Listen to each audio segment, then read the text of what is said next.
Hey everyone. Okay. I am on waiting for Corey.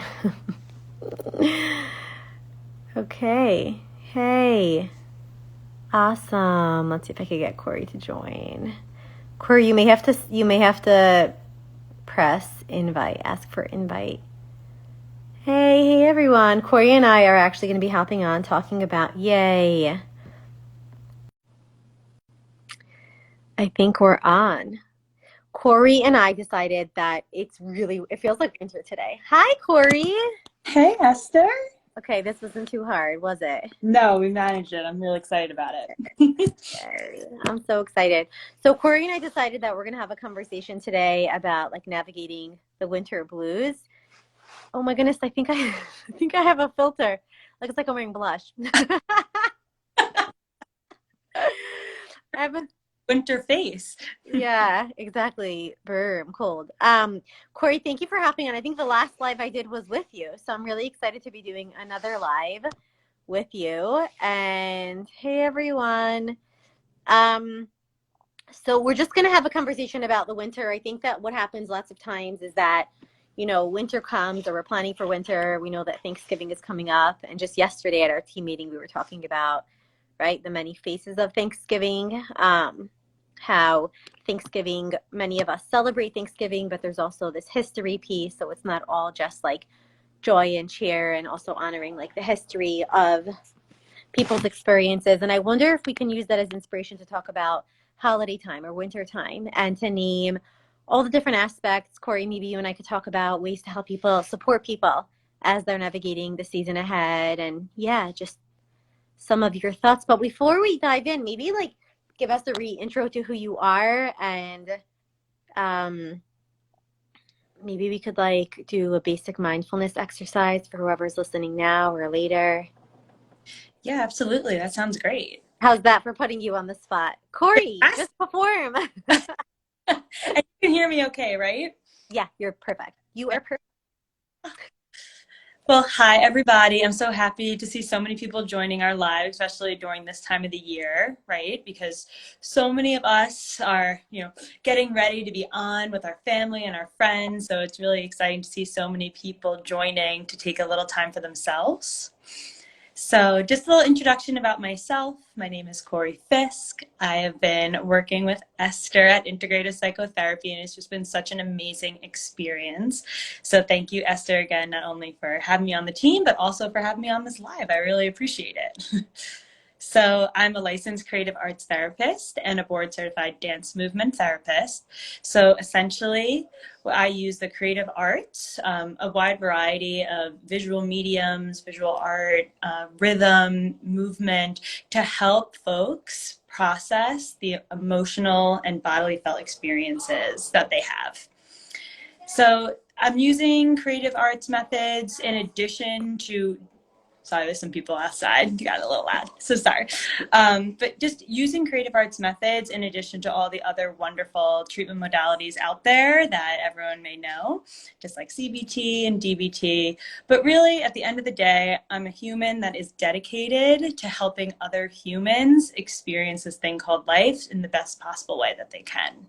So I'm really excited to be up here helping folks and just helping everyone navigate the end of this year. 2021 has been quite the wild ride. So I'm hoping that maybe everyone is at a point where they're ready to settle in, rest, and recuperate. And I think doing, as Esther suggested, a little mindfulness exercise just to prepare us.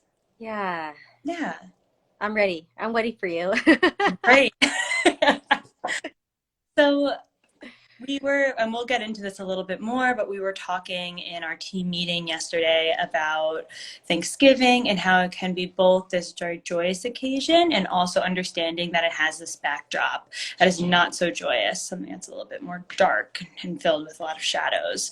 And as we go into the holiday and as you sit with yourself, knowing that all these different parts are within you, and being able to just hold them, right? And accept all the different avenues that life can take. So we'll begin by just taking a deep breath however it feels good for you, following your own rhythm and your own cadence through life. And as we do 2 more breaths, I just want you to imagine not only here you are in this space, in this present moment, but you're also someone who is preparing for the end of the year and for these holidays moving forward. And how amazing it is that you are so multifaceted and so skilled to be on this planet.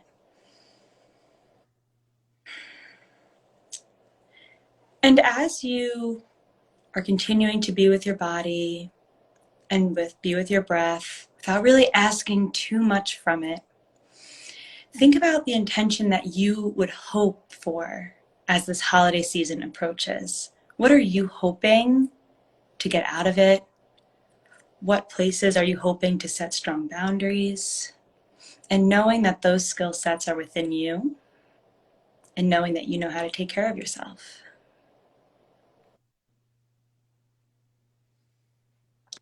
And as we do one final breath, showing yourself a bit of gratitude, not only for showing up today, but showing up in your life every day. And we'll do an inhale and an exhale. Thanks, everyone.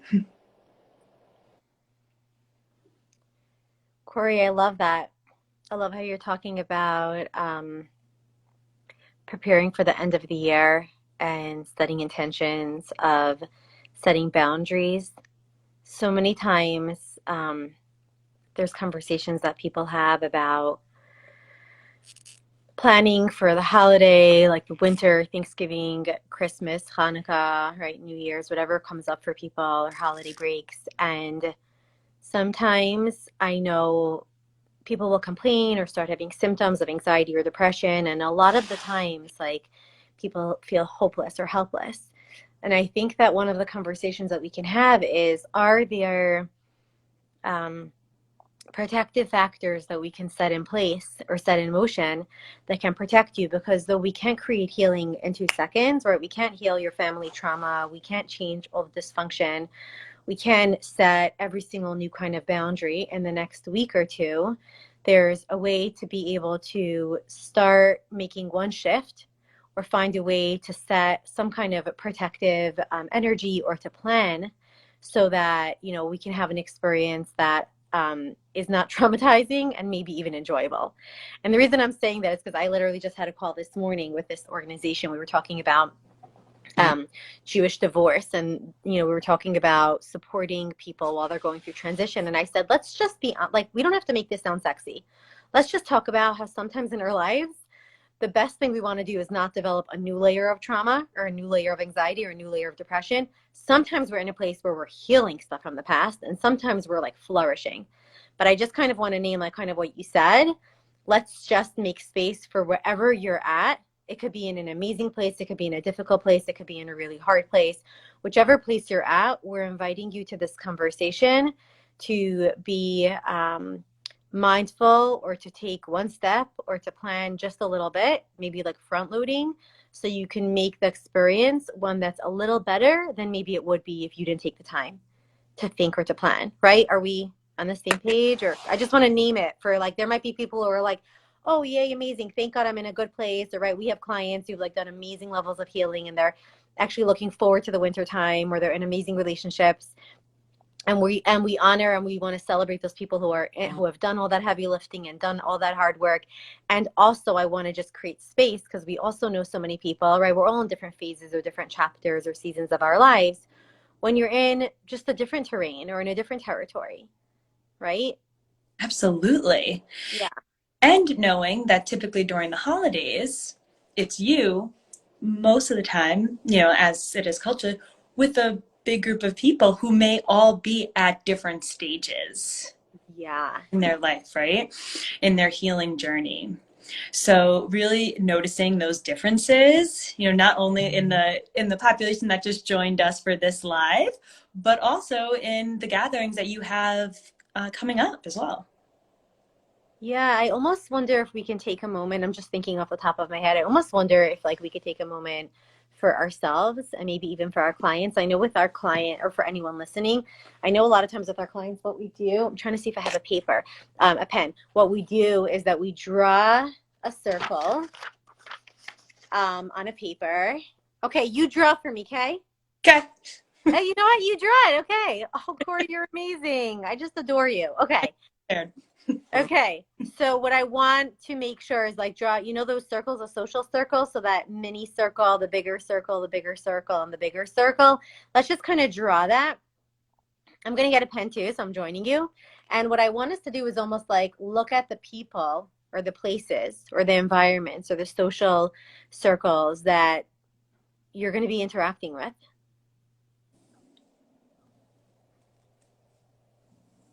Yeah, I'm getting a pen. I want to join this. I have 4 layers. Okay. Okay. I'm coming. I'm getting my pen. Okay. I'll hold down the fort. I'm pretty sure this is what you're talking about, but this is what mine looks like so far. If it's not, I'll read you. Okay, I was gonna be really creative and like go colorful with my markers, but okay. You're the creative arts therapist. Okay, so you did 4 circles. Are we on the same page? Yeah, exactly. We're on the same page. Corey, we're on the same page. Us. Yay. Okay. So, okay, 4 circles. And what we're going to do is it's like, who's your immediate circle, right? Who's your more extended circle? Who's the next circle and who's the next circle? So like in my immediate circle, like I'm going to draw the people who like I get to spend the most time with, right? The people I'm hopefully closest to. Mm-hmm. But I'm going to write, right, the people who I get to spend the most time with.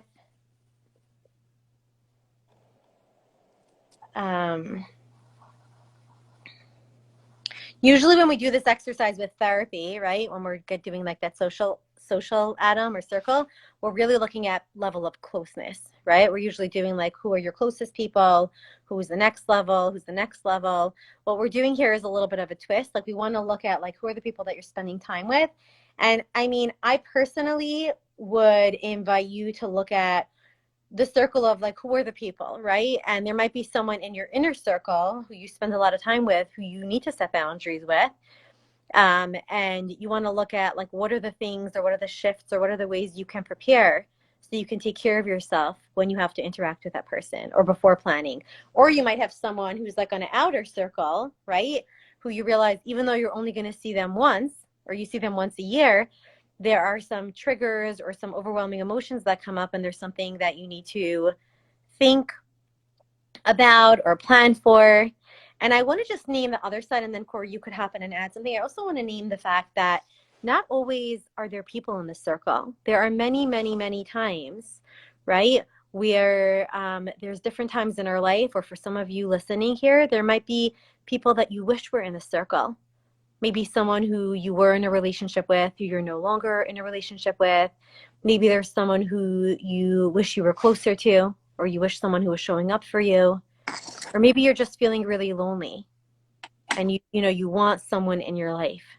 You're navigating a social network, you're navigating relationships, you're navigating your identity. So I just want to name that part as well, Corey, if we could just name it.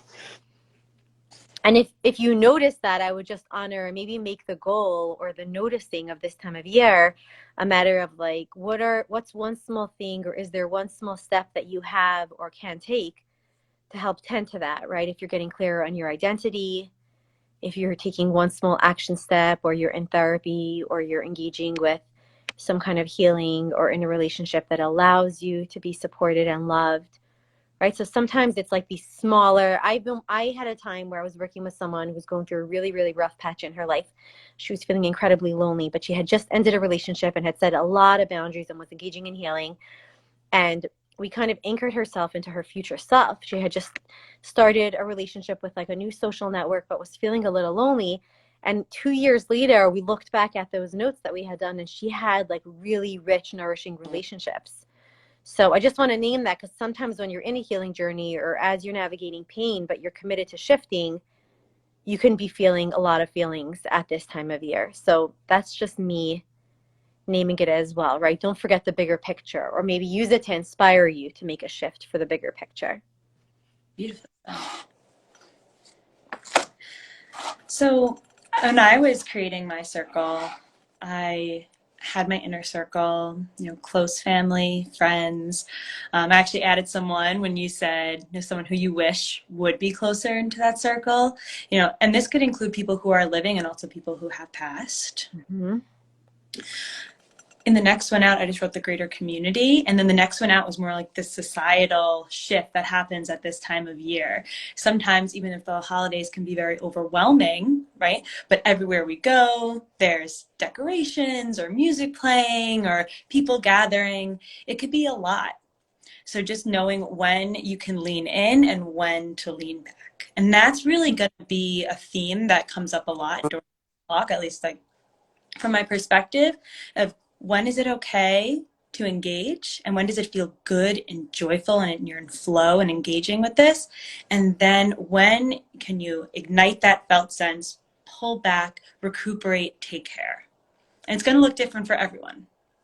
I wonder if you could give us some tips or pointers from a body-based perspective, because I know you use so much of the body in your work with clients and even as a dance movement and EMDR therapist. I wonder if you can give us some tips, like what would let someone know, because sometimes we don't know, right? It's like every time I talk to my auntie, I'm in a horrible mood for 3 days later and I feel like a total failure because I'm being criticized, but I don't realize that when I interact with her or before I interact with her, that I'm going to feel horrible or that I'm feeling horrible. So, or is it like, oh, I didn't realize that I love spending time with that one friend because that friend, he just sees me and he just understands me and there's space for me. And I only realized after the fact, oh, wow, I had a much more joyful weekend because of it. So, Corey, I wonder if you could help us maybe, like, just because one of the pieces about taking care of ourselves is like listening to our bodies, kind of what you're saying about the leaning in or the kind of pulling away.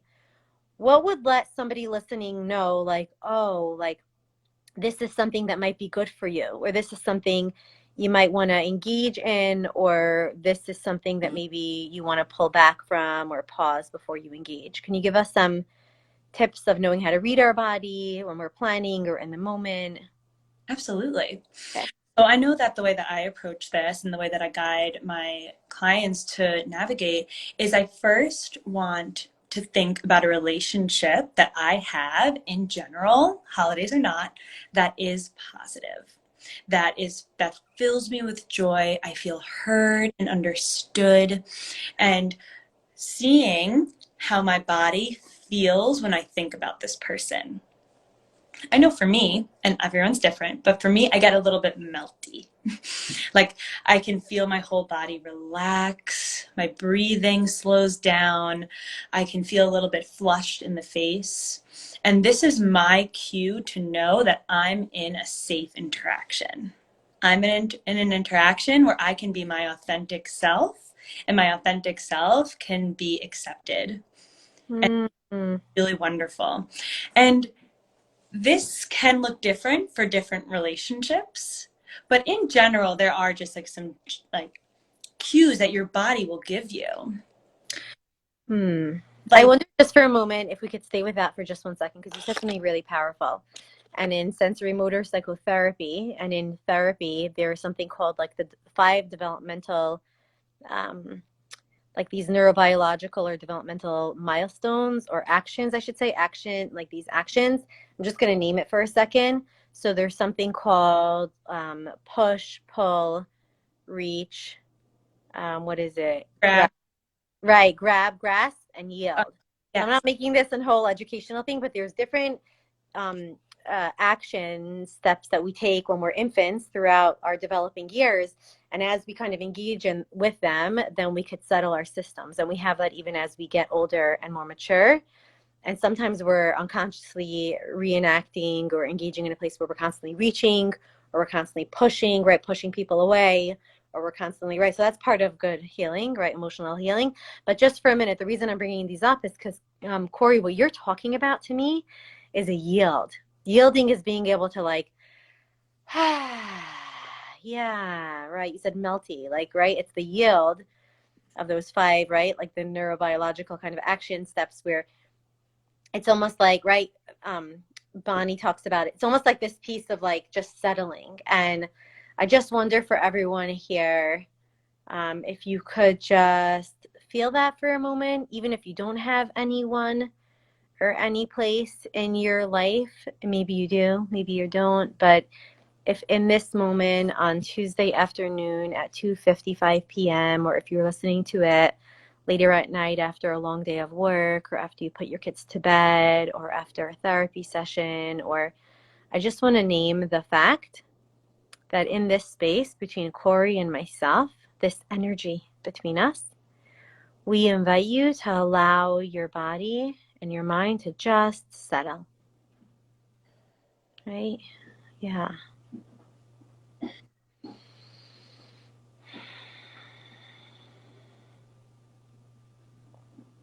Yeah. Because some of us, Corey, some of us between you and me, or some of us out there in the world, like some of us have had times in our life where we couldn't settle, right? Where we couldn't settle or where we can't settle. And even if you can't, or even if there isn't a one person or a place, right, you can practice it with yourself, like taking a long hot bath or listening to this. And if you do have a relationship that allows you to settle, I want you to like nourish that and nurture that, right? Mm-hmm. And the other reason I'm bringing it out here, and then Corey, I want to go back to you and knowing how your body knows about settling, like how you can know if this is a good space or a good person or a good thing to do, right? It could be like an activity. Don't go rock climbing. Yes, go to this yoga place, right? Like just even listening to maybe an activity. It's not always a relationship. It's like what allows your body and mind to settle. Um, is that, wait, I was just saying something and I lost my train of thought. You know that oh, Wait, got it. I okay. got it. Corey, your beautiful face brought me back. Okay. um, oh, I want to also name the fact about this is that even if you don't have this in your life right now, Corey and I are naming it because if you haven't had a relationship like this, I want you to know that the concept of yielding exists. The mind and body are programmed to health and healing. So even if you're not in a relationship, or even if you have not been in a relationship where you've been able to like melt, like Corey is describing, or like what I'm describing as a yield, okay? I want you to know that that exists, and that would be a characteristic that I want you to look for in a healthy relationship, right? For a partner, for a lover, and in friendships and in dynamics with people. So I just even want to name it because sometimes when we do healing work with our clients, right, Corey, it's like even just introducing a concept. Obviously, we want with our clients in the office to be able to feel that ability to yield and to settle. Sometimes clients do that, right, like in our healing work and therapy, and then they kind of replicate that in their own relationships because their body knows that it's something they can experience. But even knowing that it can be felt is something that it's like, oh, that knowledge can be powerful, right? Absolutely. Just to know that the road and the path exists. Yes, that the body can settle down. So I want to come back to you, Corey. Somebody asked about learning more about those five developmental, right? Those like action tendencies. I'm going to post it when I finish posting this live. I'll post all about like her name is Bonnie. What is it? Cohen, Bainsworth Cohen. Is that her last name? There's this woman who talks about she blends like occupational therapy with sensory motor movement. I'll post it a little later so you can learn more about it. But yeah, Corey, maybe go on and talk about um, what would let us know, right? What are the body signs? Or I know you were talking about that settling feeling. So what would it feel like on a person's body if they don't really know what melting feels like? What would let them know something is good for them? Yeah, wonderful. So the word that kept coming up for me was disarming. Hmm. So much of the time we are on edge, especially during the holiday season. We are go, go, go. There's a lot going on. The nervous system is ramped up. We have adrenaline and cortisol slurting through our bodies. And then being able to have this yielding, disarming, melting, relaxing sensation is something that's going to be very nourishing. So being able to navigate it and bring it forth is going to look different for everyone because everyone has their own path towards relaxation. whether that is in relationship or with themselves. But in general, you're going to want to look for rhythmic breathing that is paced. You're going to want to notice your heart rate at a very, not slow, but something that is not elevated. You're also going to want to notice if there's any parts of your body that feel very tense. Like even if you're having a really nice conversation, you're having a nice moment, and you look down, and all of a sudden you're clenching your fists. I mean, that might be indication that there's something else going on, and that might be a good place to bring some relaxation.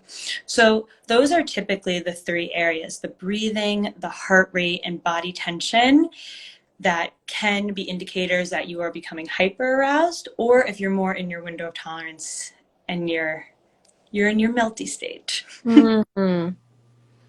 So basically what I'm hearing is that the things to look out for, or to, right, be leaning towards, or know that like you're in a good or comfortable space, is your breathing. So your breathing is kind of like in a rhythm, right? You're getting enough oxygen because you're kind of right.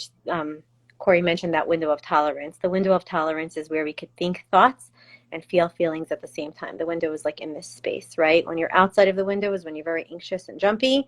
And when you're in the bottom of the window is when you're feeling very numb and depressed. So in this window is where you're breathing, right? So you're breathing, right? Your breathing is paced and rhythmic.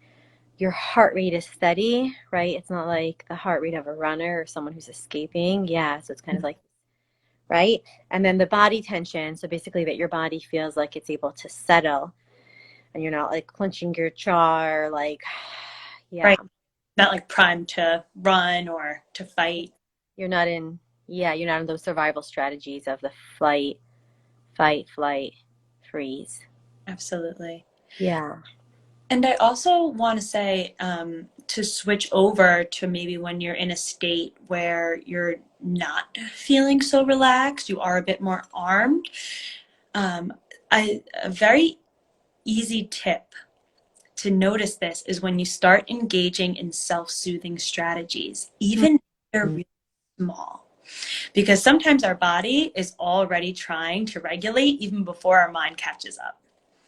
So if you are someone, let's say, I know for me, if I start like braiding my hair all of a sudden, I'm like, okay, I think I'm becoming a little bit more activated.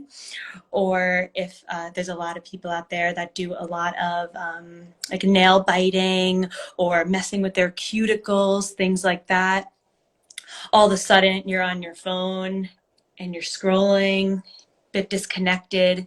All of these different forms of self-soothing, you know, and I mean, I know that everyone out there has their own version, but knowing yours and knowing when they're starting is should be an indication of, okay, why do I need to soothe? What is going on in my external or my internal environment where I need to come back to a place of regulation? Okay. So basically, I love that you're saying this because when it comes to like so many times I have so many friends, even family members that reach out and they're like, I'm addicted to my phone, I'm addicted to my phone, or it's so hard for me to be present, or yeah, I know my leg's very jumpy, or yeah, I just have anxiety. And so much of the time I have to bite my tongue and be like, honey, you don't have an addiction. I think that you're struggling with being present with what life has in front of you, or maybe life is good, but you have this pressure, right? Usually something is going on that's needing attention or is just uncomfortable, right? The reason we start scrolling or the reason we start braiding our hair or the reason we're biting our nails is because we're wanting to regulate something, right? Like you're saying, Corey, like that's a sign to say, hey, something doesn't feel so good inside. I'm trying to soothe myself, huh? Yeah. Yeah.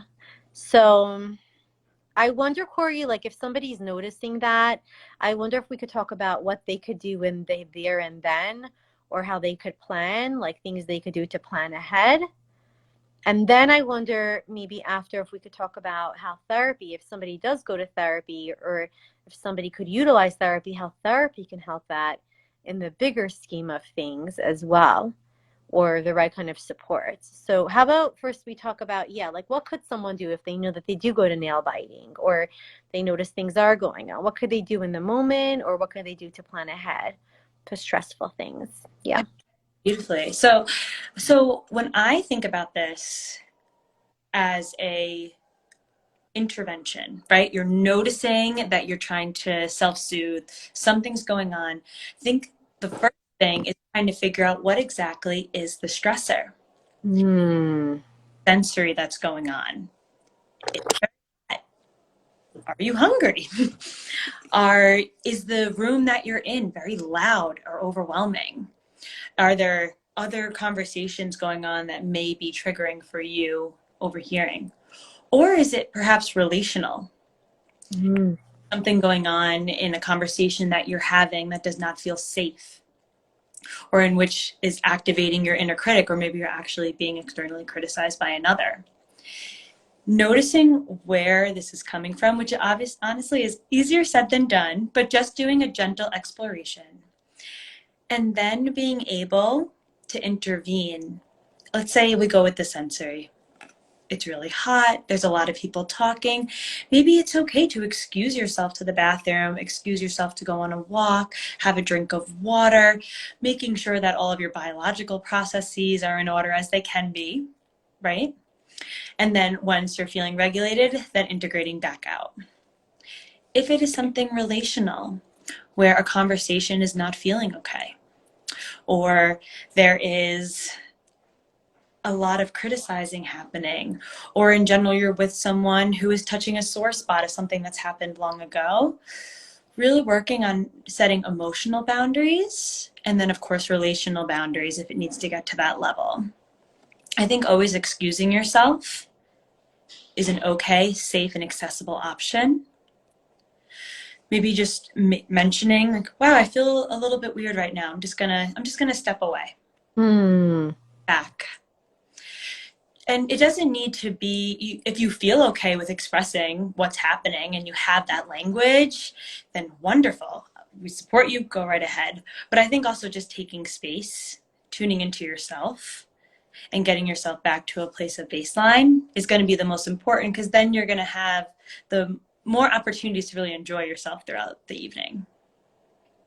So number one, I love what you said. I'm taking notes, my dear. So basically there's like noticing that there's a stressor and then getting curious if you can. Becoming self-aware like is an act, and it's like an art, right? Like really knowing ourselves, which is so much of like becoming aware of like making sense of our symptoms or understanding why we are the way we are. Sometimes people say, why does it matter? And as much as we know it's only half of the solution, right? Because we want to first be aware and then we offer healing or a shift. It really matters. People who are self-aware and they say, oh yeah, because like Charlie just walked into the room, I'm not wanting to be here, I'm not feeling so comfortable, and I can leave. That's a lot smoother to navigate than someone who's totally unaware of why they're triggered and agitated, and then like 2 weeks later they're like, oh, it's because I saw Charlie and Charlie's disrespectful to me, right? So there's something about awareness.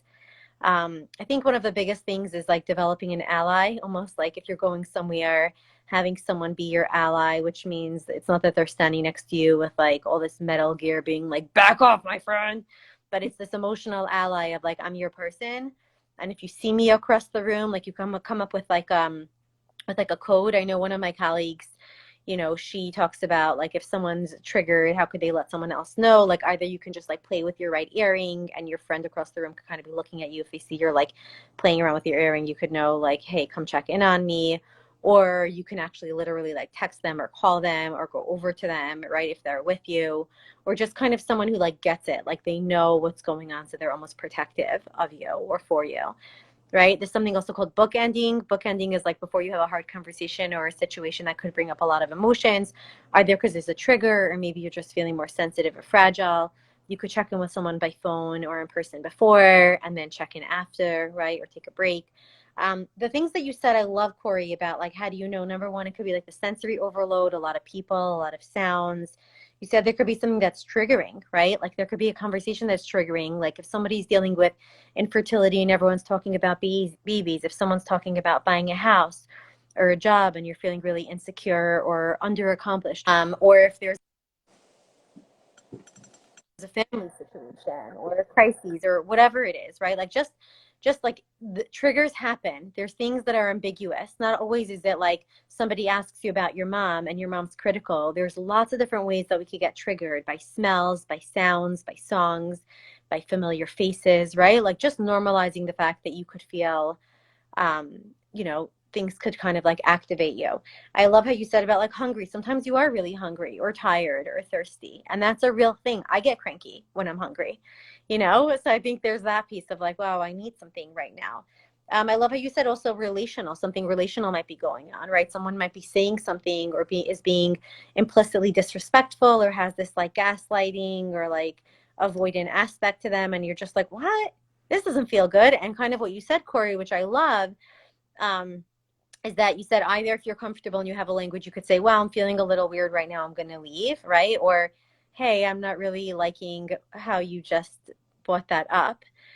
Or if you don't feel comfortable, or if the person across the you doesn't really deserve you naming it in that way because they won't respond to it respectfully, you could just be like, wow, you know, I need a minute, or you could just walk away, right? So I love those ideas, right? So like I think part of having this conversation is like planning, and so many times it's like things seem so simplistic, but simple things when it comes to times like this can be really empowering, right? Like naming it, understanding it better, and then working with it, right? Planning differently or navigating a situation with more awareness and taking care of yourself.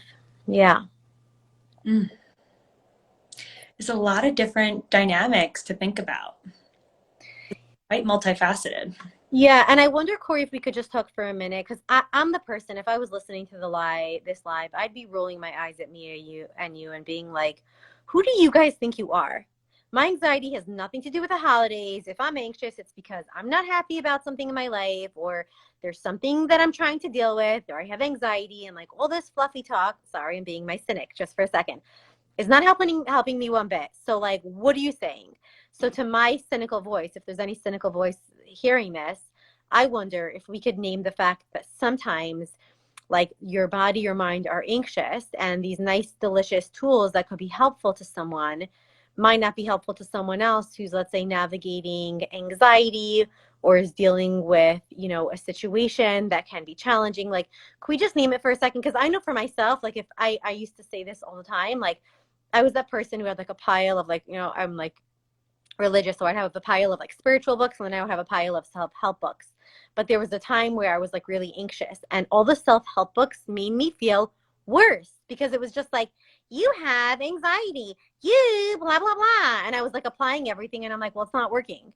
And then until I found like an amazing therapist, and also I got knowledgeable, and I my life shifted and I made different kind of choices, I was like, ooh, this feels good to be in my skin. But you know, but if I listened to a talk like this, I'd be like, what are you talking about? Like self-help fluffy tools. So can we talk about the person who maybe is feeling anxious or lonely or sad? Maybe we could talk a little bit for a snippet about like the kind of healing that our practice offers. That's not just talk therapy, or the ways that we work with our clients throughout the year, so that times like these could feel a little bit better or a lot better. Could we just name that for a sec? Yeah, absolutely. Because I've been there. It's like, this is not landing. Yeah. And you know what? It's not meant to land for everyone, right? And I think that's been a theme of this is like, we are all on this different healing journey, but what really binds us all together is that as this curiosity, this desire, right, to do better. But sometimes finding that fit is challenging. And I feel like when it comes to doing the healing work, especially the work that we do at Integrative, it is obviously so centered around the client and exactly where they're at, where their mind is at, where their body is at in that specific moment, not coming at it and applying the treatment model to them, forcing it on them. Absolutely not, because they are their own individualistic person with their own story and their own hopes and dreams. And really, we're there to facilitate that, to join with them at this chapter of their life and making sure that they feel okay with how that chapter begins and ends. So, like, if I came to you, I'm just going to challenge you here. So, if I came to you and I called you right now and I was like, listen, I have really bad anxiety and I'm really struggling with like the winter, and I have all this holiday stuff coming up, but like it's not just the holidays. Like let's just get real for a sec. It's not just the holidays. I'm feeling like really like empty inside, and I get very easily irritated, and I'm just uncomfortable in my skin. How can you help me? You're just going to give me some tools, or like what are you going to do? Well, first I'd be like, that sounds utterly uncomfortable and pressure filled and deafening. And of course, the holidays are making it worse. Life sounds incredibly hard right now. And yeah, I can give you a bunch of generic tools. I'll talk to you about breathing. I can talk to you about muscle relaxation, and you'll show it to the side, and that's fine. Because I really want to know what works for you, and you're the expert in your life. And I'm here to learn from you and then to help guide you to move forward. And maybe it's okay right now to just be with this utterly uncomfortable, disgusting anxiety feeling and seeing how long we can tolerate it before that relief happens. Mm. Okay, so you're not going to force me to just walk out of your office with a smile on my face. Oh, no. Corey has this like wide bandwidth of like, we're going to do this, right? Right? Because I'm just naming that because I know sometimes our clients come in, and I know like we were talking about this in EMDR consultation, about like sometimes our clients have anxiety, or the people we work with have certain symptoms, and it's like it's not just like, oh, you're anxious about work. It's like there's this inner belief or this body sensation of emptiness or irritability that does have to do with pains that they're holding from the past, or a negative belief of I'm alone, or I won't be okay, or I'm in danger, right? Like the themes of EMDR are like, right, responsibility, safety, what was the and choice. And we look at like a lot of the underlying pieces. So I'm just naming, Corey, like between you and I, like to our cynical parts, many times in good healing, it's about helping you survive the tough times, but we also get to the root of the problem so that you don't, we don't just like tend to like, well, let's help your anxiety right now, but really tending to like the core of where the anxiety is coming from. Right? Because that's where like, because I'm thinking about some clients who we didn't even get to talk about the holiday time, because not that they're not worried, but it's kind of like they're well entrenched in a good healing process and good healing story, that it's like, yeah, we were kind of in an ongoing conversation about the family dynamics and triggers and their goals for like relationships and taking care of their structure in their life. So there's almost like a more of that rhythm. You spoke about rhythmic breathing. It's almost this rhythm of like, okay, well, we're in this rhythm and we're moving along with it, and we'll navigate, right? We're holding each other's arms and supporting, right? Like the therapist holding the client's hand and being like, we're figuring this out together, right? Like I'm right by your side. So sometimes investing, we have clients that sometimes call around New Year's, making New Year's resolutions. And I'm always like, okay, but what happens when that wears off? Are you still going to show up for yourself? Are you going to do it when it doesn't feel amazing and shiny, and not when all your best friends are talking about therapy? Are you still going to invest, or self-care, right? Or yoga, or meeting up with your friends, whatever your self-care act is? Are you going to do that investment? Because what I've seen is like the people who like trudge ahead and stay consistent with things connected to their health and healing are the ones who in the long run are building, their beautiful homes and relationships and love.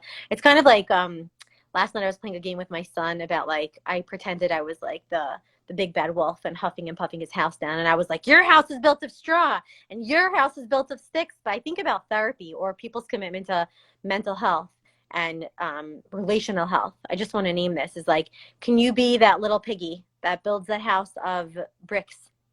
And even though he's not having as much fun, and even though it's not the hottest thing to do always because your friends might be busy or whatever, and it doesn't feel very fun sometimes to show up consistently, but if you stay consistent to your vision and your truth and your healing, yeah, you're going to have that awesome brick house, and it's going to protect you, and it's going to take good care of you, even if it's rocky.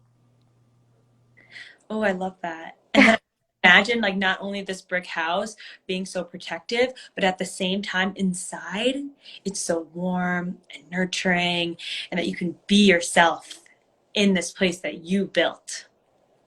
And I think that's just the best. I love that you're saying that. I love that you're saying that. Thank you, Corey, because I was focusing on like the protective piece.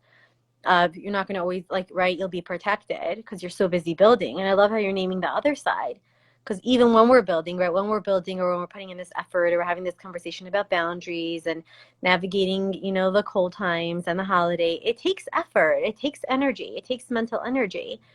And I love how you're speaking to the other side of when you do. And as you do that, you're also building something delicious inside. You're building a place, you're building a home, right? Home meaning inside your heart and in your soul and in relationships, right? Finding home in yourself and in your healing, being able to enjoy that, right? Not always like looking hyper vigilant on the outside. You're also like being able to enjoy the inner warmth inside. Exactly. And it's a gift that you give yourself. And really, at the end of the day, you are the only one who can give it to you. So being able to spend the time, as you say, do the commitment, therapy, the healing work, whatever that looks like for you, and then having that payout, it's going to stand. Yeah.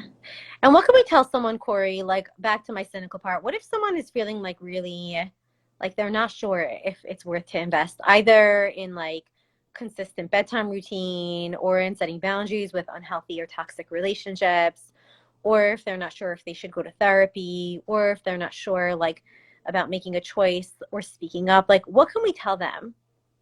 I wonder what we can offer someone who's not able to see the other side. How can we let them know that? Because I do believe the other side exists for all of us. But how can we like, what would you say to someone like that right now? What first came up for me was this cynicism, this skepticism. I honor it.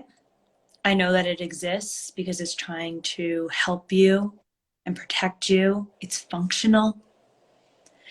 And also, I wonder what would happen if we made a little bit of space to soften the cynicism and see what else came to the table as a result of that softening. And even if it came to the table and then pulled back and the cynicism came back, at least we know that there is another path and another way. But you can only know when you're ready. Right. Because so what came up for me for a minute, and I know we're going to hop off soon, but what came up for me was like, if my cynical part is hearing what you're saying, it's like, I don't want to believe there's something else because number one, maybe I never saw that it could be better. And number two, why should I be hopeful in case it can't be better? Right. Um, and then the voice inside of me says, I'm just thinking in terms of like the voice inside of me says, like kind of what you're saying makes space. Like, even if you don't feel like things can get better, or even if you're not sure, I think we don't have to always be certain. Like I always say, I'm like, and what if you're plowing a new road? Like the whole piece of transgenerational healing. Like, what if you are plowing a new road? What if you're plowing a road that you never had before, but that doesn't mean that you can't plow it? Doesn't mean you can't pave it, right? Wow. Yeah. I think what came up for me is like, when you're like, why should I be hopeful? Like that is that protective element, right? Mm-hmm. Why open myself up for the possibility of being let down? And yet, of course, without the opening, there's no growth. So, Yeah. Yeah. So basically, right. Like what we're saying is like, can we take the risk, or could we just notice that there is a fear of taking the risk of being hopeful? And at the same time, with that risk, there usually is a shift, right? If you can be hopeful, even just a little bit, if you can be open just a little bit, we want to offer you some wisdom, some knowledge. Corey and I are not talking to you like from 17 feet away behind a desk telling you we're the experts of perfection. We're talking to you as fellow human beings who have done life, who are doing life, who are committed to it, right? Like different phases of our lives, committed to honesty and awareness. And we're here supporting you as you navigate like the next few weeks of winter, and as you navigate the next, yeah, whatever it is that you're going through. We are supporting you and whatever your truth is, and encourage you to find ways to take care of yourself. I do wish that everyone has an end of the year that is fitting for them, that feels okay, even a little bit, even if it's a one tiny sprinkle of okayness. I hope that it finds you. And it's okay to ask for help, Mm-hmm. out to others, thinking back to reach. And I'm excited to continue to do more lives, to continue to share ideas with you, Esther, and of course with the greater integrative community. Thank you so much for everyone who joined. Yeah, I think what we'll do is like we'll jot down some of the notes of what we shared and kind of send it out for people who are asking for resources and tips so we can continue this conversation and hear about conversations that people are wanting for us to talk about to support them at this time. Yeah. Corey, thank you for taking time. You're welcome, Chaim. Thank you for taking time to hop on this call with me. It's always so exciting. Thank you all for joining in this convo. And yeah, sending warm wishes to everyone across the globe. Thanks, everyone. It was Bye. great to be with you. Bye. Bye.